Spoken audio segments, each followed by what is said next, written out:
Good afternoon, viewers. What you're looking at on this piece of bubble wrap here is some castings from my African nightcrawlers. Now these castings and the African nightcrawlers I received exactly 1 month ago today. I got 1 pound of them on September 24th. And initially, I had them in this bin. It is a 30-gallon Sterlite bin. It's really tall and it's huge inside, and it was just way too big for these worms. I chose it for a couple of reasons. One, I was told that African nightcrawlers are very flighty, so this bin is super, super tall. And also, I guess I just over-anticipated how fast they were going to reproduce and eat. So now they're in a cute little tub, just a regular bus tub, much more manageable, half the size in both directions. But since I was transferring them, I just decided to go ahead and sift a little bit of the castings from the top for a couple of reasons. One, I wanted to check the quality of the castings. Secondly, I wanted to check if there were cocoons. Third, I wanted to see if I had found any newborn worms, like hatchlings from the cocoons. And lastly, I wanted to make sure that the bin didn't have any mites or anything that didn't belong there. You can see the castings. Now, there's some fibrous material in there, which is a little bit of coconut, peat moss. I'm sorry, I didn't have coconut coir, which is my preferred amendment, but I did have sphagnum peat moss, so that's mixed in here with some of these, with the castings that I sifted. And I did find cocoons, and I did find a whole bunch of brand new hatchlings. Most of them were extremely small. Let me move this so you're seeing what I'm seeing as far as color. But what I'm most impressed with is just the color of these castings. I mean, this is the first time I think that I've seen castings that are literally black. And I did not do anything different with these worms than any of the other types of worms that I keep. They were maintained the same, fed primarily the same food. I mean, the vegetable on any given day may have changed, but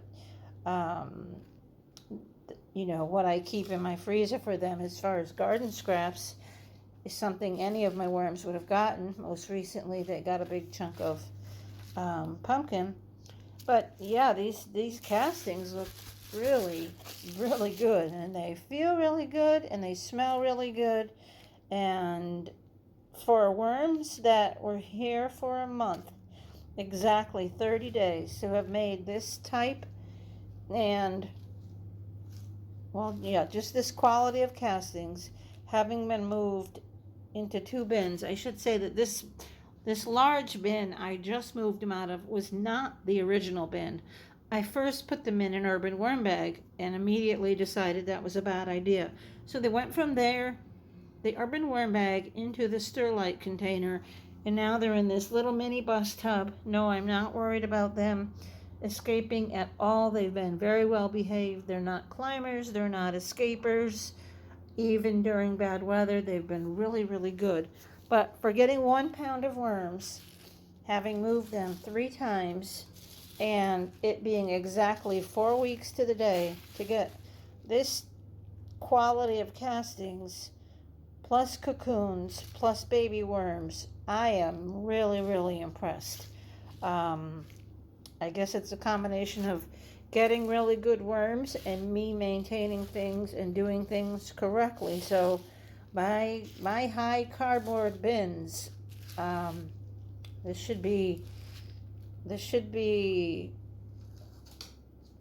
is an example of a bin that was maintained well, and this is after a month, and certainly this is not all of it. actually most of this bedding in here, it is finished already, but there's still a lot of peat moss mixed in that I do want them to work on. And there's a cocoon right there. There's a lot of cocoons and there's a lot of babies. So I do want them to continue to work this material. And there's a bunch of pumpkin on the bottom, but it is mostly bedding. So they whipped through this Sterlite container. You can see a little hand sifter. It's an office pen holder is what it is. But this Sterlite tray, I had them kept in just one half of it piled up. So in 4 weeks, 1 pound of worms ripped through this bedding. I'll show you. Go right down to the bottom. You're going to see worms and you're going to see castings. There's nothing unfinished in here but the bits of pumpkin that are in the bottom. And, well, a couple of roots, because as I told you, if you put in plant roots, the worms will wrap in it, and you're going to find lots and lots of babies in the roots. So this is a plantain plant. I think this is a broadleaf plantain, and they grow. You can see they ate everything off, and yet new growth is coming out. So I always keep some plants in there, but they devoured everything. Yeah, all the way through. You can see there's some bits of pumpkin in the bottom, a couple of pieces of paper. Now I am one that doesn't add bedding when I add food. I know it goes against, or it at least is different than what most others do. And the reason I don't add bedding is I think of worms out in the wild, which I collect regularly. You can see my videos on that. There's several of them now. When worms in the wild find a food source, they stay and eat that food source as long as there is food there. There's no new bedding that falls down. No paper or cardboard falls out of the sky. If it happens to be in the fall, sure, some leaves may come down, but I find the majority of them in the summer when they're most active, and their castings becomes their bedding. You know, their castings, when they're in the wild, they eat their food, and the castings sort of get pushed up on top of them, and they continue to eat, and the casting pile gets deeper. And when you find the worms, they're underneath their own castings, and you'll eventually find them eating whatever it is that attracted them. So once they have enough castings to live in, and this is beautiful. This is peat moss and their castings, of course. I don't see the need to add a bunch of shredded paper or cardboard or anything else, because I want them to eat food. I want them to eat, vegetables that are going to attract microbial insects and fungi and the good guys.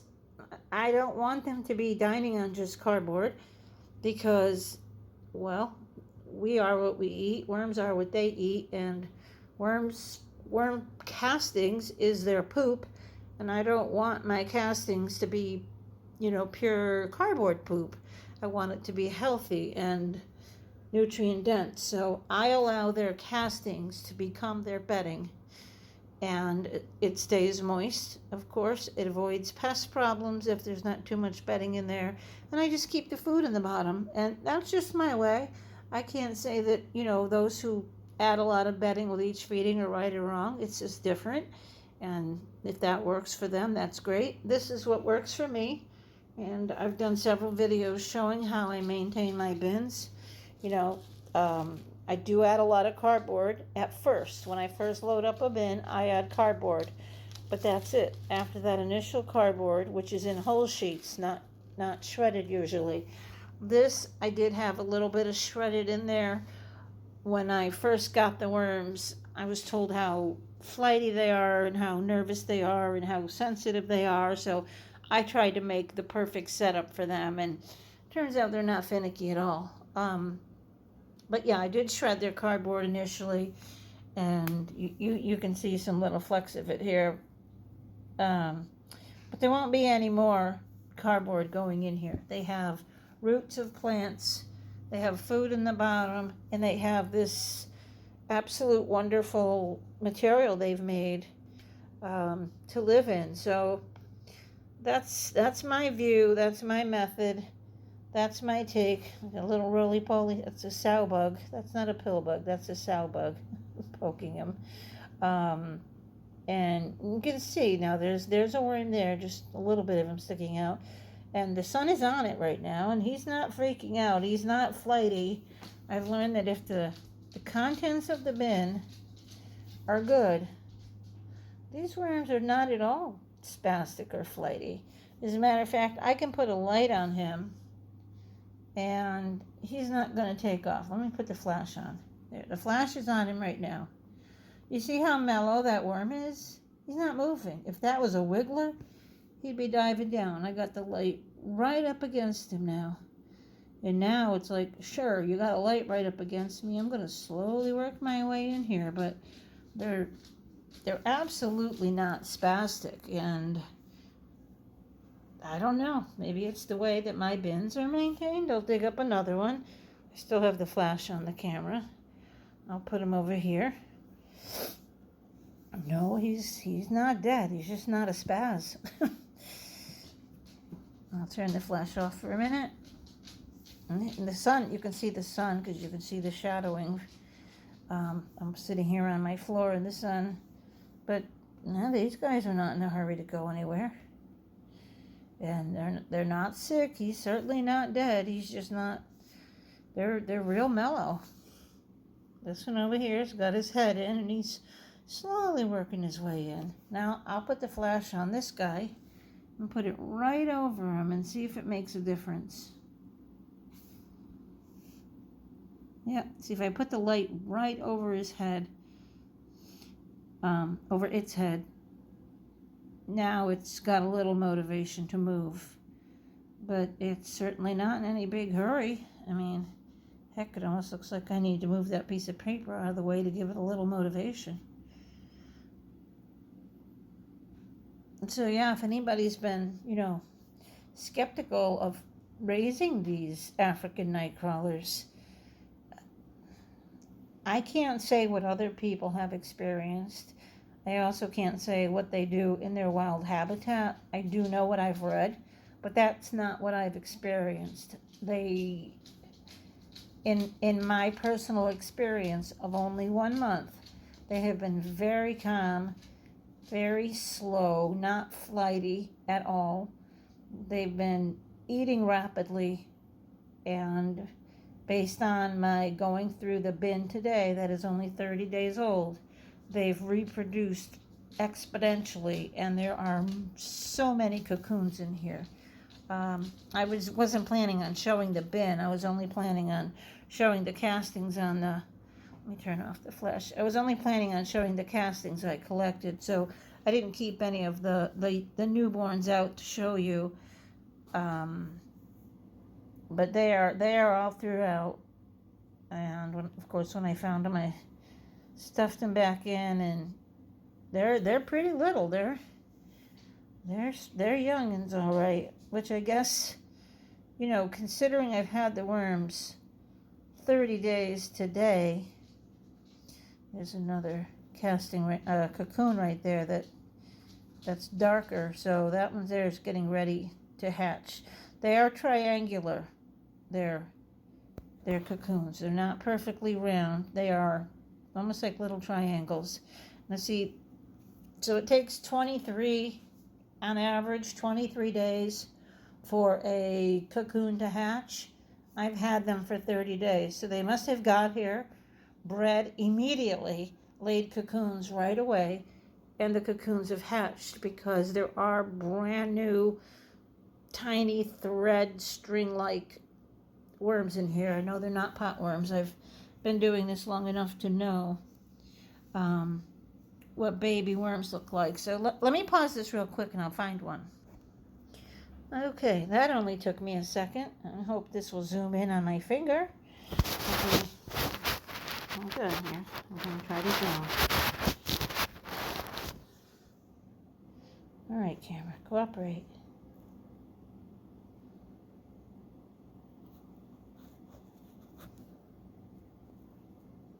Okay, there's one there. You can see the little worm. Look at how cute it is. Yes, a worm can be cute. And like its parents, it's not super spazzy. It's just there. His little head's going and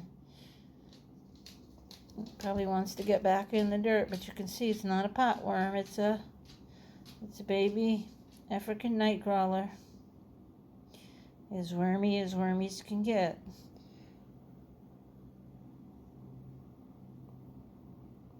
Now if I put it down, let's see if I can put it down and get my camera to focus. There he is. Now we're way up in magnification. Let's see if it goes down. Now if I zoom out, that's its size, regular.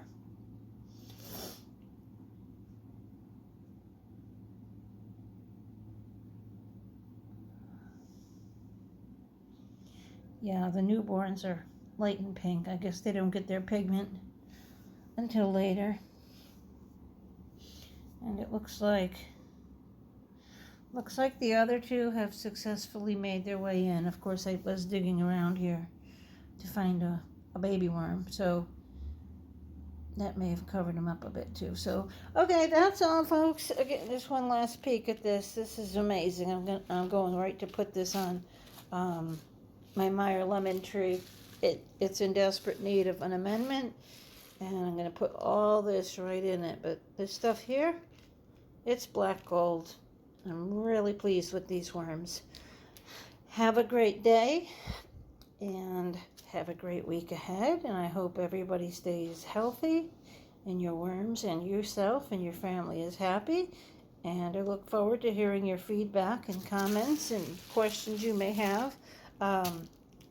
If you know anyone that would like my videos, please share my channel. And if you haven't already subscribed, please do so if you would like. And I will see you again soon.